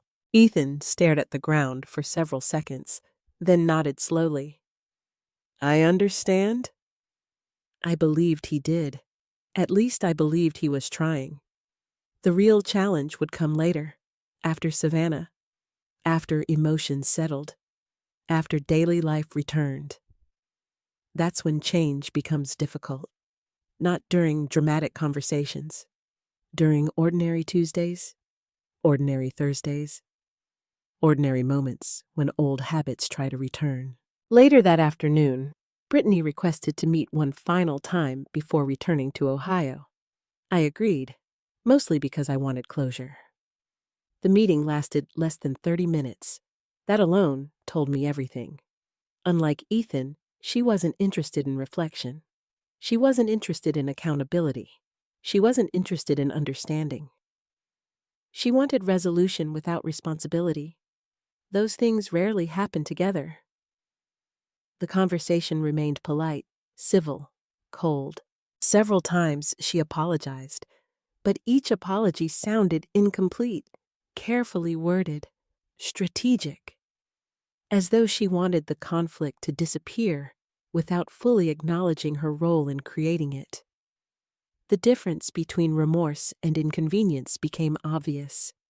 Ethan noticed it too.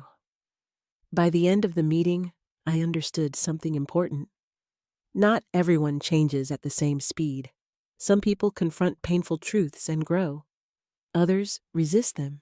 Maybe Brittany would eventually learn. Maybe she wouldn't. That choice belonged to her, Not me. For the first time in years, I wasn't interested in managing someone else's personal growth. I had spent enough of my life carrying responsibilities that weren't mine. That evening, I walked along the river one last time. The sun was setting. The water glowed orange and gold. Tourists laughed. Music drifted through the air. Savannah had given me something I didn't realize I needed. Perspective.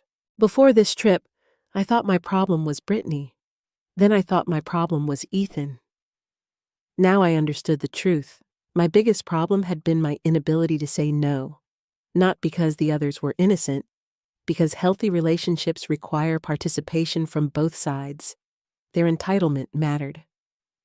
My silence mattered too. Learning that lesson hurt. But it also felt liberating. Because it meant I had power. The power to choose differently. The power to create boundaries. The power to protect my peace. And when I finally returned home, those boundaries would be tested almost immediately, especially by someone who still wasn't ready to let go. Returning home felt different than I expected. For years, every trip ended the same way. I would unpack my suitcase, answer missed messages, catch up on errands, and immediately slide back into everyone else's routine. This time, something had changed. Not around me. Inside me. As the plane descended into Columbus, I looked out the window and realized I wasn't afraid anymore. Before Savannah, I would have spent the entire flight worrying.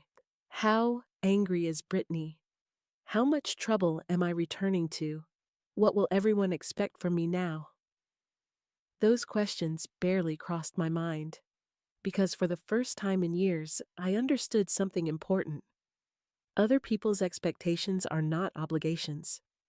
The realization felt simple, almost obvious. Yet, it had taken me nearly 7 decades to fully embrace it. When I arrived home, the first surprise came waiting in my mailbox. A handwritten card? The return address belonged to Lily. I smiled immediately. Inside was a drawing, crayon flowers, stick figures, a bright yellow sun. The kind of artwork only a child can create. At the bottom she had written, "I hope you had fun, Grandma. I love you." The words brought tears to my eyes, because unlike the adults, Lily had never made the situation complicated. She loved me. I loved her. That was enough. The next few days were peaceful, almost suspiciously peaceful.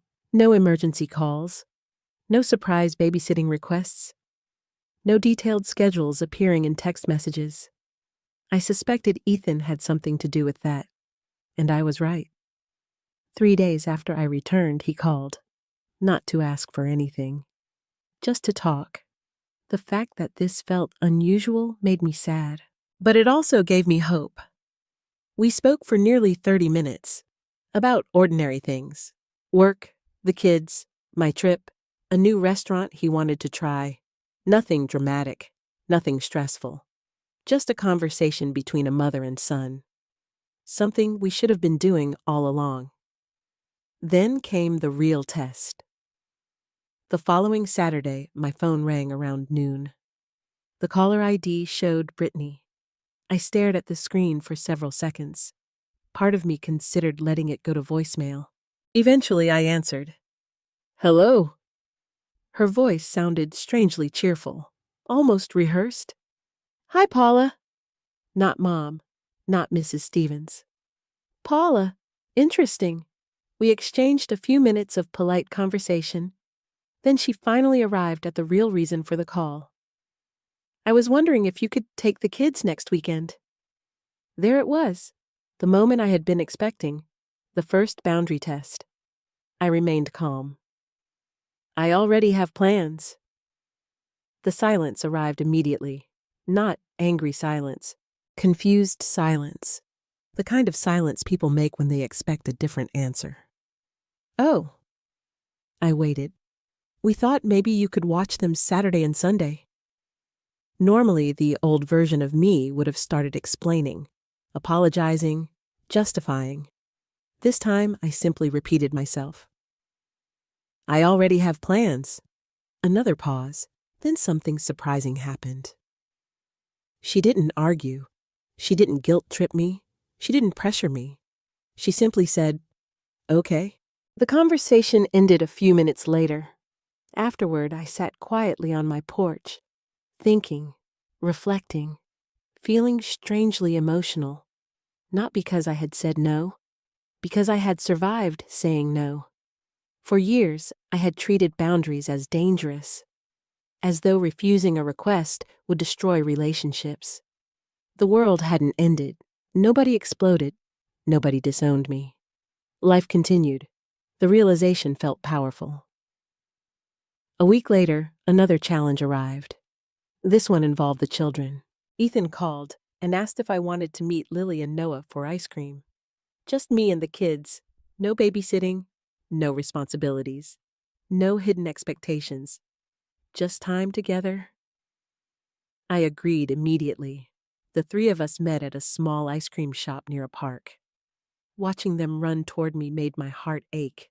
I had missed them terribly. Lily wrapped her arms around me first. Then Noah nearly knocked me over with his hug. For a few moments, nothing else mattered. Not family conflict, not financial disputes, not Savannah, just grandchildren. The afternoon was wonderful. We talked, laughed, walked through the park, fed ducks by the pond. Everything felt normal. Until Lily asked a question. A very serious question. "Grandma?" "Yes, sweetheart. Are you mad at Mommy?" The innocence in her voice nearly broke my heart. Children always notice more than adults think. I knelt beside her, carefully choosing my words. "No." She looked relieved. "Really? Really? Then why were people arguing?" I smiled gently. Because this was the moment where honesty mattered. Not adult honesty, child honesty, the kind children can understand. Sometimes grown-ups forget how to listen to each other. She thought about that, then nodded, apparently satisfied. But I wasn't finished. I wanted her to learn something I hadn't learned until much later in life. "Do you know something important?" "What?" "It's okay to love people and still have boundaries." Her brow furrowed. "What are boundaries?" I smiled. "A boundary is when you tell people how they can treat you." She considered that carefully, then asked, "Like saying no." "Exactly." Her face brightened. "Oh. Children understand truth when it's simple, sometimes better than adults do." The afternoon ended with hugs and promises to see each other again soon.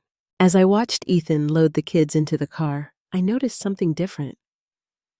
He looked tired, but he also looked present, more involved, more aware. Perhaps for the first time he was experiencing the responsibilities I had quietly carried for years. That wasn't punishment. It was reality. And reality can be an excellent teacher. A few days later, Carol called from North Carolina. We had stayed in touch since Savannah. Talking with her had become one of my favorite parts of the week. During our conversation, she asked a simple question. "So, what's next?" I looked around my living room. The same house, the same furniture, the same neighborhood. Yet somehow everything felt different. "I don't know." "That's not true," I laughed. "Okay." "So tell me." I stared out the window, thinking about Savannah, thinking about Richard, thinking about the woman I had been before life became centered around everyone else's needs. Then I smiled. "I think it's time to build a life that belongs to me." The words felt right, very right.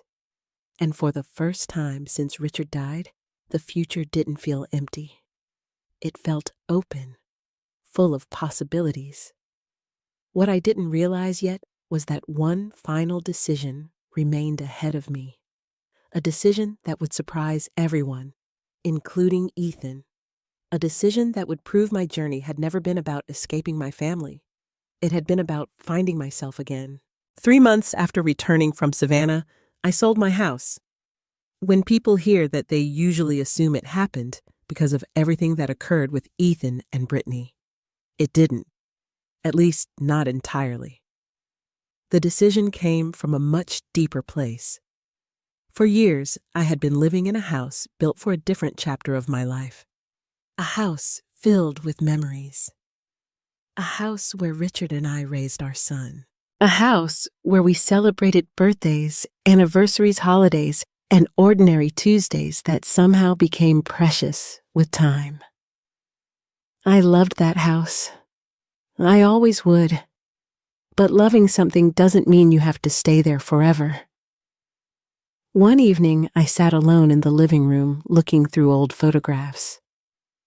Richard's smile stared back at me from dozens of frames. For the first time since his death, I felt something unexpected. Not grief, gratitude. The life we shared had been beautiful, and because it had been beautiful, I no longer needed to cling to it. The realization felt peaceful, not sad, peaceful. A few weeks later, I listed the house. The process moved faster than expected. Within a month, it sold. When Ethan heard the news, he immediately called. "Mom, are you sure?" I smiled. "Yes." "You don't have to rush." "I'm not rushing." The truth was simple. For the first time in years, I wasn't making decisions based on fear.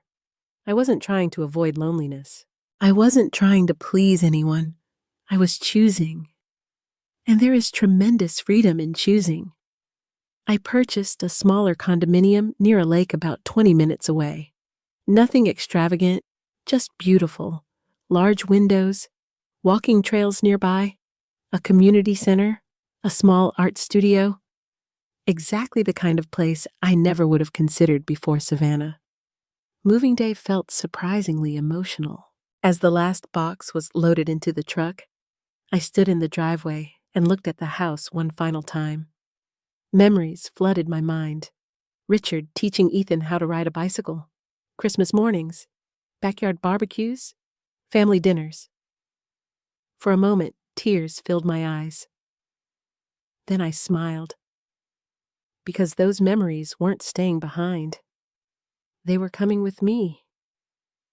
The house had been a chapter, not the entire story. My new life began slowly, deliberately, the way most meaningful changes happen. I joined a watercolor painting class. The first painting was terrible. The second wasn't much better. But I loved every minute. I started attending local community events, made new friends, explored places I had ignored for years. Most importantly, I stopped waiting for permission to enjoy my own life. That may sound simple. It isn't. Many women spend decades putting themselves last. Eventually, it becomes automatic. Breaking that habit requires effort, practice, courage. Every day, I became a little better at it. Carol remained part of my life, too. What began as a chance meeting in Savannah turned into a genuine friendship. We spoke weekly, sometimes daily. A few months after my move, she visited Ohio. We spent an entire weekend laughing, exploring local shops, and discussing future travel plans. At one point, she looked at me and smiled. "You seem different." I laughed. "I am different." And I meant it. Not because Savannah changed me, because Savannah reminded me who I already was. The trip hadn't created a new Paula Stevens. It helped me rediscover the woman I had gradually abandoned. Meanwhile, things with Ethan continued improving. Slowly, not perfectly, but honestly, that mattered more. For the first time in years, he stopped assuming my availability. He started asking, respectfully. Sometimes I said yes, sometimes I said no. And amazingly, the relationship survived. Actually, it became healthier, because healthy relationships aren't built on obligation. They're built on choice. The biggest surprise involved Lily and Noah. I worried my boundaries might create distance. Instead, the opposite happened. The time we spent together became more meaningful. When I visited, I wasn't exhausted, resentful, overextended. I was present, truly present. We baked cookies, visited parks, played board games, shared stories. I became a grandmother again instead of an unpaid employee. The difference was extraordinary. As for Brittany, the relationship remained polite, cautious, respectful, not warm, not yet, perhaps not ever. And honestly, I was okay with that. Not every relationship returns to what it once was. Sometimes the healthiest outcome isn't reconciliation, it's clarity. We both understood where the boundaries were now, and for the first time, those boundaries were respected. One afternoon, nearly 6 months after Savannah Ethan visited my condominium alone, we sat on the balcony overlooking the lake. The water reflected the afternoon sunlight. Everything felt calm, peaceful, the kind of peace I once believed was impossible. After a long silence, Ethan spoke. "You know I was angry when you left." I nodded. "I know. I thought you were abandoning us." I waited. Then he smiled sadly. "But now, I think you were saving yourself." The words caught me off guard, not because they were dramatic, because they were true.